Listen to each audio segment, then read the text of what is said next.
This video lets you view images of classic automobiles dating from 1899. The images are presented from different vantage points, providing a more complete impression of what made these classics special. The accompanying narrative tells something about each model. Alexander Winton drove this 1899 Winton Phaeton to New York City from Cleveland, taking along a Cleveland Plain Dealer reporter. News coverage of the trip proved automobiles were viable for long-distance travel, and Winton sales rose from 22 autos in 1898 to 100 in 1899. The 1901 Oldsmobile Model R Runabout was an instant hit because it was simple to operate, ran well, and was relatively cheap. Production rose from 425 in 1901 to 6,500 in 1905. In 1901, James and William Packard's Ohio Automobile Company introduced the Model C Runabout, one of the first cars in the United States to have a steering wheel. This model's use of a steering wheel helped to push the automobile industry away from tillers towards the safer method of steering. The Pierce began humbly as a typical horseless carriage in 1901 after years of manufacturing bicycles and bird cages. This vehicle was the 13th Pierce motorette built during the original 1901 model run of 25 automobiles. It has 2 forward gears, and the reverse function was added during 1902. In January 1903, the Cadillac was introduced to the public at the New York Auto Show, where the brand was an instant success. 2 reasons for Cadillac's success were the quality of the engineering and its finish. In an era when many automobiles looked handsome, the 1903 Cadillac looked refined, especially for its price. This 1904 Model D, carrying a touring body with a rear entrance tonneau, was made by the White Sewing Machine Company and features a double steering wheel, which combines the steering wheel and the throttle. The side wicker baskets were most likely used to carry lap robes to keep passengers warm, tools, picnic lunches, or other supplies. The radiator on the front is actually a condenser, which recycles the steam back into water and back into the auto steam generator. In 1906, Baker switched from producing electric carriages to producing automobiles.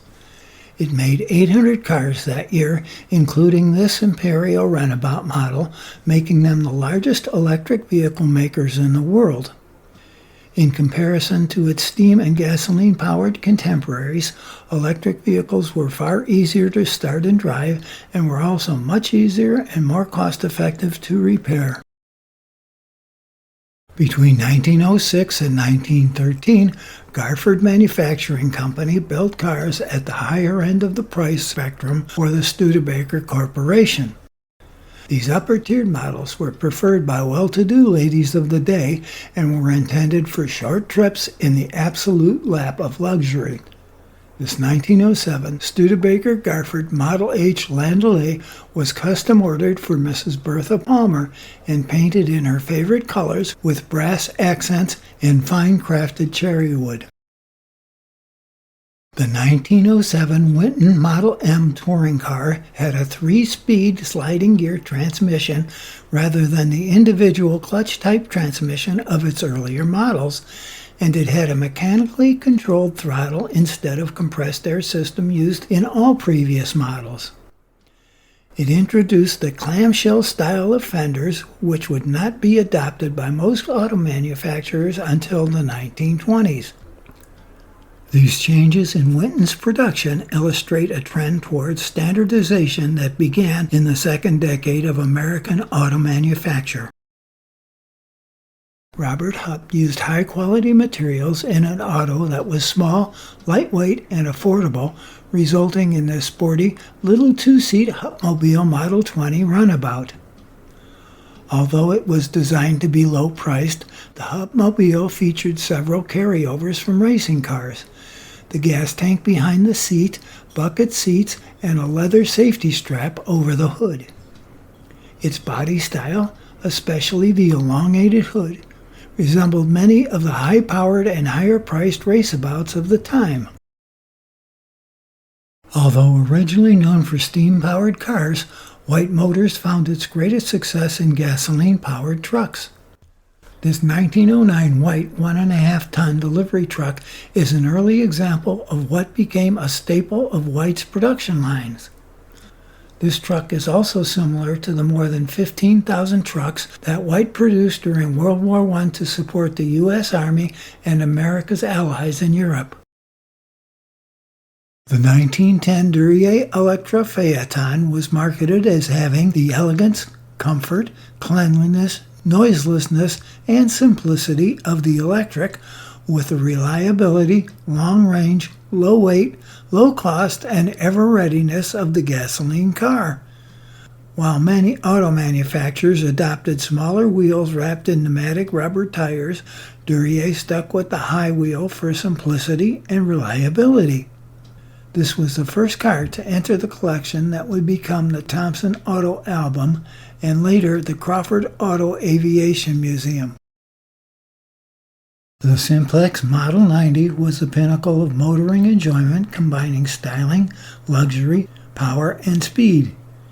It had a 90-horsepower engine and a top speed of about 100 miles per hour. This car features Holbrook coach-built bodywork with lightweight cloth fender spats and a whole lot of brass. In November 1910, this lightweight 1911 Hupmobile Model D and a trio of company employees set out to prove just how tough the car could be.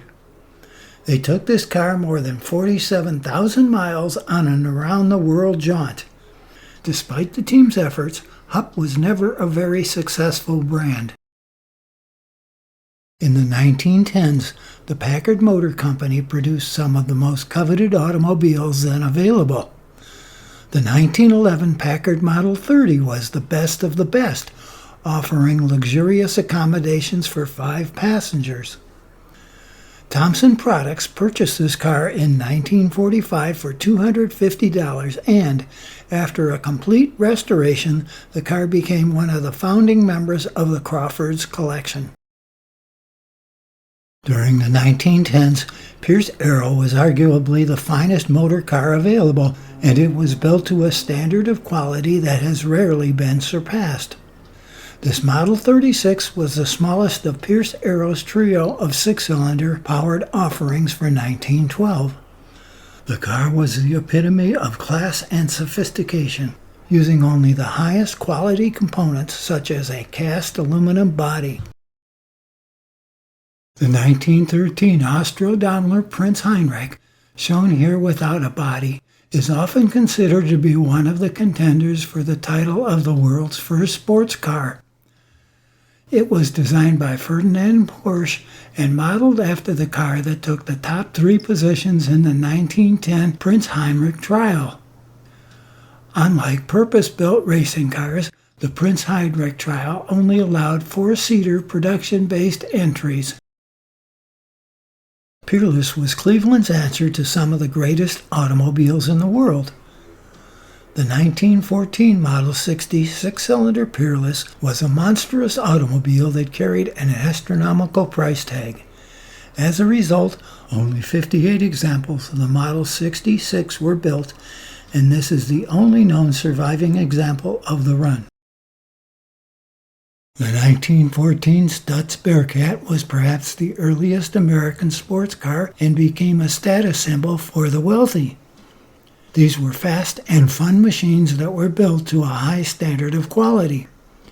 Bearcats built for the street differed from the factory racing White Squadron only by having fenders, lights, a trunk, and slightly higher gear ratios.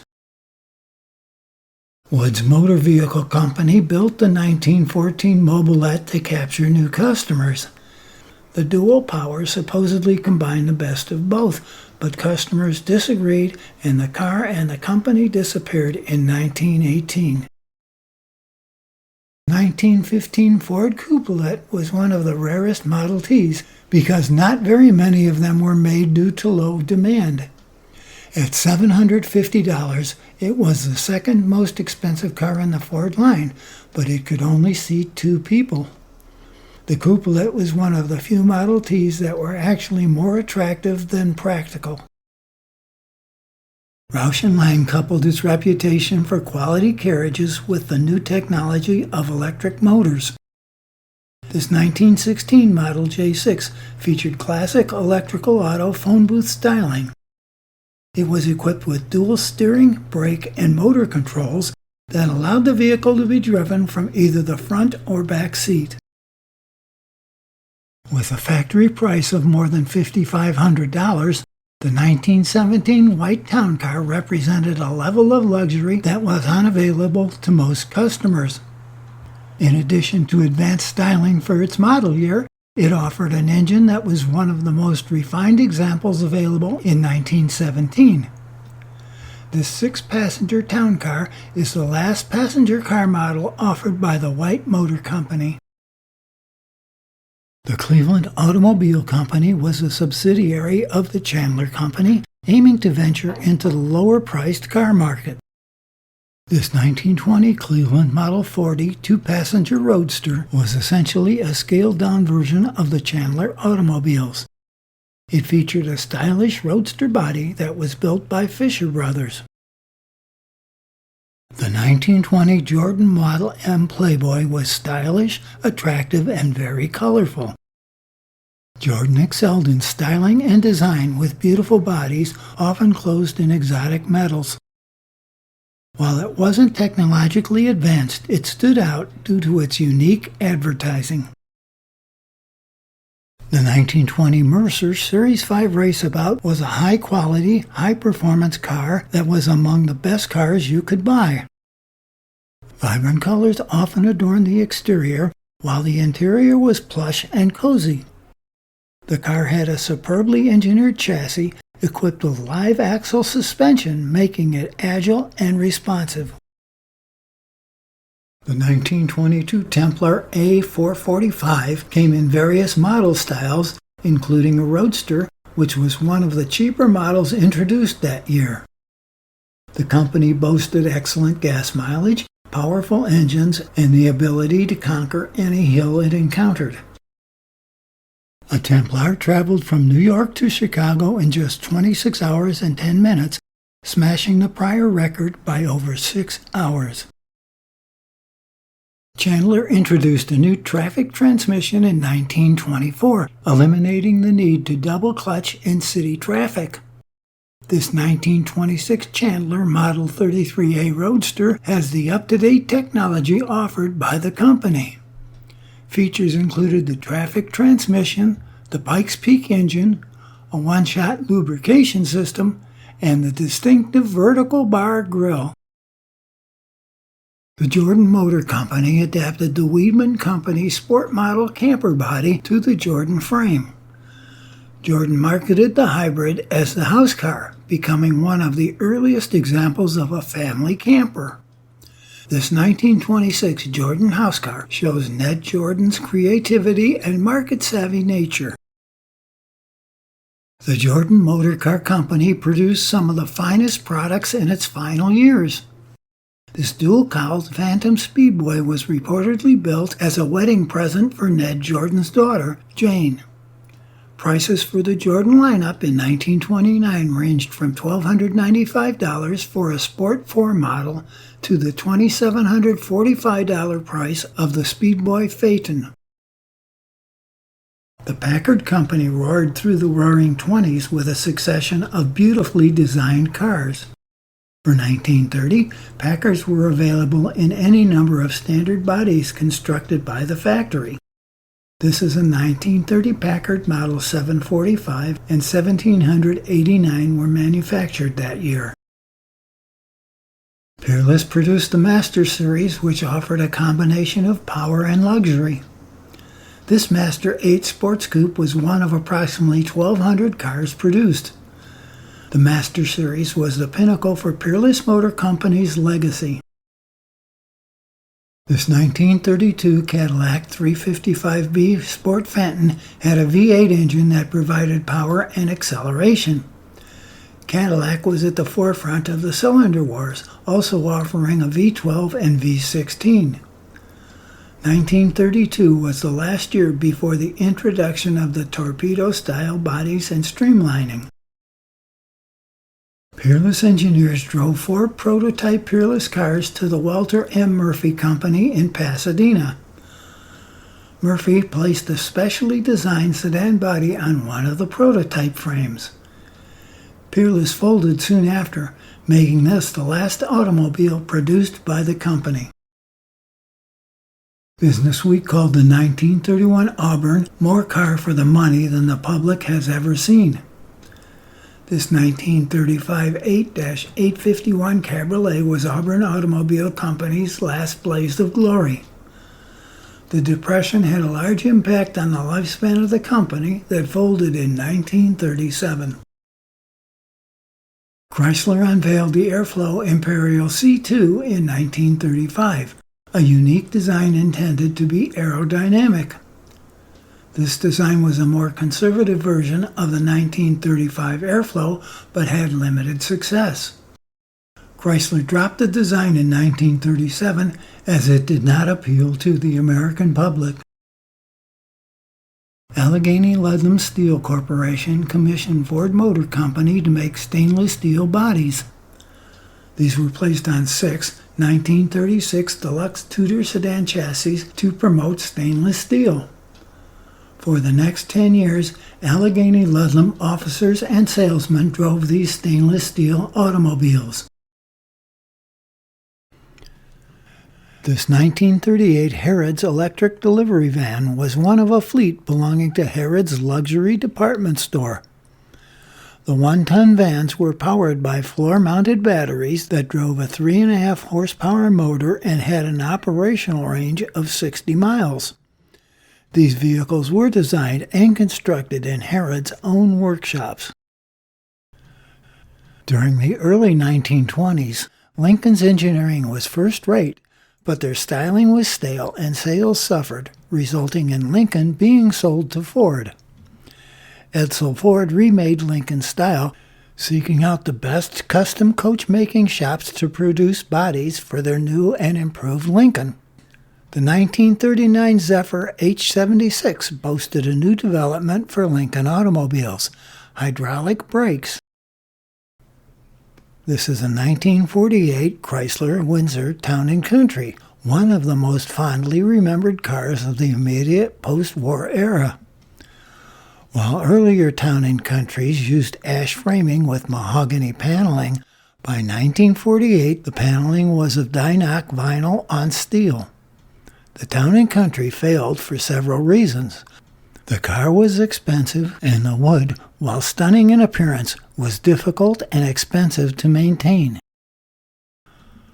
Hudson launched a new car in 1951 called the Hudson Hornet, and the automaker went all in with it in NASCAR, providing a veritable armada of Hornets. With the lowest center of mass among standard-sized cars at the time, the Hornet was praised for its great handling and roadworthiness. Many were festooned with huge script lettering on the side that read, "Fabulous Hudson Hornet." Soon, Hudson Hornets were all the rage in NASCAR, winning races and championships with regularity. The French-made Citroën Traction Avant was the world's first unibody front-wheel drive car. This 1956 Familiale model looks more in place in the 1930s, with its flowing fender lines, freestanding headlights, and center folding hood. However, it shares several unusual features that are common to all traction Avants, including a manual shift lever that juts out from the dashboard and a starting procedure that involves manually priming the fuel pump by rapidly pulling a lever in the passenger compartment. Ford Thunderbirds boasted a new overhead valve V8 engine that produced 25% more horsepower than the old flathead V8s. Ford did not consider the Thunderbird to be a sports car, but rather a car for people who wanted something that looked like a sports car but was made like the traditional family sedan. Thunderbirds came standard with a removable hardtop with the trademark porthole window added in 1956. This 1957 Thunderbird, painted in Ford Colonial White, came with a power driver's seat, power windows, and, unusual for a 1950s convertible, air conditioning.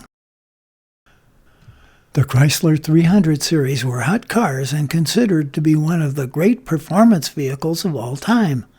The 300 series mated the very hot 300 horsepower Hemi engine with a stock body.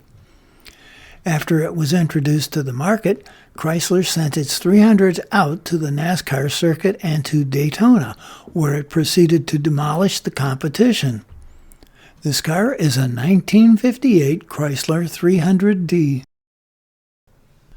Two 1960 Thunderbirds had the ultimate option, stainless steel bodies.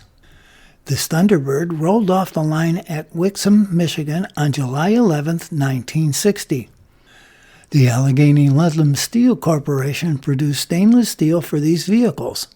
Its body, skin, bumpers, and grille are made of Type 302 stainless steel. It also featured the first stainless steel muffler made of Type 409, an alloy in common use on exhaust systems today. The Volkswagen Beetle, officially the Volkswagen Type 1, is a small family car that was produced from 1938 to 2003. One of the most iconic cars in automotive history, the Beetle is noted for its distinct shape. Its production period of 65 years is the longest of any single generation of automobiles, and its total production of over 21.5 million is the most of any car on a single platform. This car is a 1960 Volkswagen Beetle. 1966 Lincoln Continentals were loaded with standard features including automatic transmission, power steering, power seats, power windows, front disc brakes, windshield wipers, and carpeting. This particular 1966 Lincoln features the most unusual option of all, a stainless steel body. Continuing the partnership between Ford and Allegheny Ludlam Steel Corporation, Ford produced 3 stainless steel Continentals in 1966 to mark the production of the model year's 50,000th unit. One of the cars went to Ford and the other 2 went to Allegheny Ludlam. Produced in his plant in Sebring, Florida, the Sebring Vanguard City Car was a small, wedge-shaped electric vehicle. It was as basic a people mover as could be bought at the time. This vehicle is a 1975 city car. This 1981 DMC-12 is a rear-engine, 2-passenger sports car manufactured and marketed by the DeLorean Motor Company. It is noted for its gull-wing doors and brushed stainless steel outer body panels. Though its production was short-lived, the DeLorean became widely known after it was featured as the time machine in the Back to the Future films. The EVI was General Motors' first serious design of an all-electric vehicle in the late 1990s. It had very crisp acceleration, often going from 0 to 30 in less than 3 seconds. Ultimately, the EVI suffered from the same issues that plagued early electric vehicles: limited range and long charging times. This is a 1997 General Motors EVI. Between the 1930s and 1960s, Ludlam Steel collaborated with the Ford Motor Company to produce a few stainless steel automobiles. This is part of the museum's motorcycle collection. This is a flying boat version of the Curtiss Model E aircraft circa 1911. Whittle Williams Model 44s were the planes to beat in the 1930s, winning both transcontinental races and around-the-pylon speed dashes. Flying a Model 44, Roscoe Turner finished third in the 1932 Thompson Trophy race, finishing behind two other Model 44s. This Roscoe Turner flown Wendell Williams is the only remaining Model 44 in existence. The DGA-3, damn good airplane, named Pete, was assembled with a fabric-covered steel tube fuselage and plywood-covered control surfaces.